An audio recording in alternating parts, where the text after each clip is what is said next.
महोदय 2 मिनट का समय है, मैं कोशिश करूंगा उसके बीच में अपनी बात रखूं। चलिए। कल माननीय राज्यपाल जी का भाषण हो रहा था और आज उस पर धन्यवाद का प्रस्ताव आया है। तो कल एक विचित्र स्थिति थी जिसकी ओर माननीय सदस्य सीपी सिंह जी ने भी इशारा किया कि राज्यपाल जी का अभिभाषण सरकार का दस्तावेज होता है, सरकार की नीतियों का आईना होता है। और जब माननीय राज्यपाल उसको पढ़ रहे थे तो मंत्रीगण को छोड़कर पूरा सत्ता पक्ष खड़ा था और अपनी बातें कह रहा था, जिसके कारण से बढ़िया से उनका अभिभाषण सुनाई नहीं पड़ रहा था। एक विडंबना है और विपक्ष को जिसको आलोचना करना चाहिए वह विपक्ष भी आलोचना का स्वर उतना तेजी से उस अभिभाषण के प्रति नहीं कर रहा है।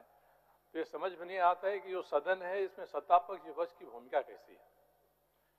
आज माननीय बैठे हैं माननीय चंपई बाबू, हम लोग के पड़ोस के हैं, हम लोग जानते हैं, बढ़िया से जानते हैं, अच्छे आदमी हैं, भले आदमी हैं, मगर इन्होंने अपने आप को पार्ट 2 बना दिया। तो थोड़ा संदेह होता है कि इनकी अच्छाई और भलाई का क्या होगा। उसका एक उदाहरण मैं महोदय देना चाहता हूँ कि अभी संसदीय कार्य विभाग को छोड़कर सभी विभागों के मंत्री माननीय मुख्यमंत्री जी हैं। और कल जब विश्वास का प्रस्ताव यहाँ रखा था इन्होंने अपनी सरकार में, तो कल ही स्वास्थ्य विभाग ने 24 डॉक्टरों के प्रतिनियुक्ति की अधिसूचना जारी की है। अब इनकी मर्जी से हुआ है कि इनकी मर्जी के बिना हुआ है, जब अपना भाषण करेंगे तो बता देंगे। मैं सदन के सामने इसको मैं रख देता हूँ। ठीक, 2 को दस्तखत है, 5 को अधिसूचना निकली है, तो 2 तारीख को भी कोई सरकार नहीं थी।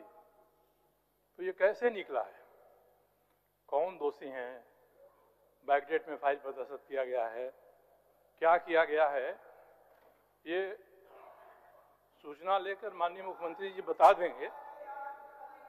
अभी कौन है महोदय, ये कौन है जो बोल रहे हैं? अभी बैठे।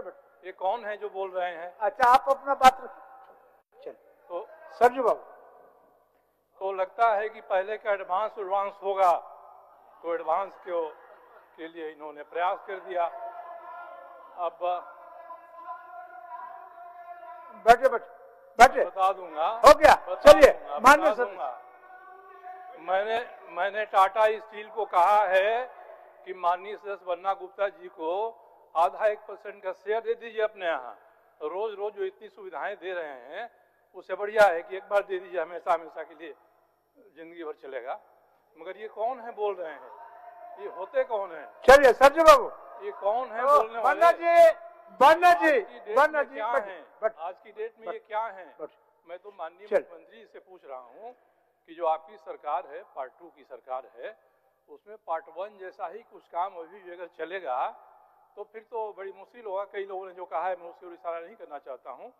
तो एक मैं इस सरकार के बारे में कर रहा हूँ। दूसरा, कल माननीय मुख्यमंत्री जी, पूर्व मुख्यमंत्री जी ने बड़ी भावनात्मक भाषण दिया और इसका असर पूरे प्रदेश में हुआ है। राज्यपाल जी के बारे में कहा गया, अभी भी कहा जा रहा है कि राजभवन में गिरफ्तारी की साजिश रची गई। महोदय, मैंने कुछ नोट बनाया है, देखकर आधिकारिक दस्तावेजों से उनसे ये स्पष्ट होता है कि इसमें राजभवन कहीं से भी इन्वॉल्व नहीं है। खुद मुख्यमंत्री जी ने अपने हाथ से, जो पूर्व मुख्यमंत्री जी हैं, उन्होंने अपने हाथ से लिखा है कि मुझे 5 बजे सूचना दे दी गई ईडी के द्वारा गिरफ्तार हो जाने की। मैं तब घर पर था। अब ईडी ने गिरफ्तार की सूचना दी, उसकी कस्टडी में थे। वहां से निकलकर ईडी के मना करने के बाद भी राजभवन गए, वहां इस्तीफा दिया और इसमें लिखा है कि स्वेच्छा से मैंने इस्तीफा दिया। ये उनके हस्तलिखित हस्ताक्षर में है। अब स्वेच्छा से वहां इस्तीफा दिया, वहां उन्होंने ईडी के से निकल गए तो ईडी के अधिकारी पीछे गए वहां लिखा है, समझाया बुझाया, उनको कहा कि उन्होंने माना गिरफ्तार हैं और स्वेच्छापूर्वक वहां से ईडी की कस्टडी में, ईडी के कार्यालय में गए और ये जो लिखा है उस पर उनका भी दस्तखत है। चलिए हो गया, मुख्यमंत्री का भी दस्तखत है। चलिए सर, इसलिए राजभवन के बारे में ये है जो आक्षेप लगाया जा रहा है महोदय, ये अच्छा ठीक है।